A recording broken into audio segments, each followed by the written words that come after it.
Hey guys, I'm your props, and today I'm making Cere Jundra's lightsaber from the Star Wars Fallen Order game series. So the first thing you're going to want to do is go through and print out all of the files that I made for this.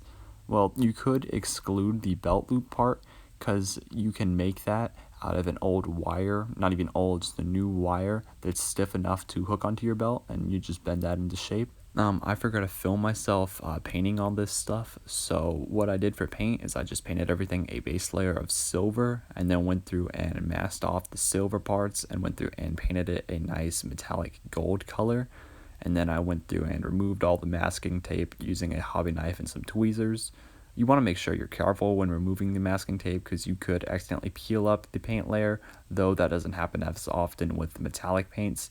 Or you could accidentally scratch the metallic paints, which, I mean, you could do that if you want to go through and give it a nice weathered look, but I'm just going to do a black wash over this, so I was really careful removing the masking tape from everything.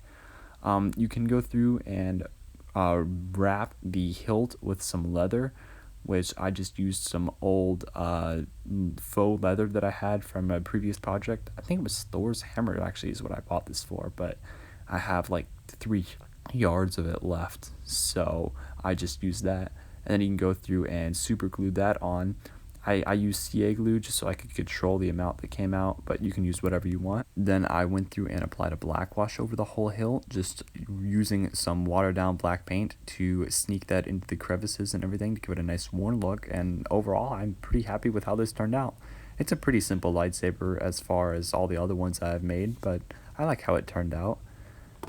If you guys don't mind checking out my Etsy, I have this on there, as well as a few of my other lightsabers that I've made. If you guys don't mind supporting me on my Patreon, it would really help me grow and be able to make larger and better props. You guys would get behind the scenes access, as well as being able to see my videos earlier. Thank you guys for watching. If you guys don't mind liking and subscribing, please do. Let me know if you guys have any prop builds you guys want me to do, and I'll see if I can't get making them. See you guys.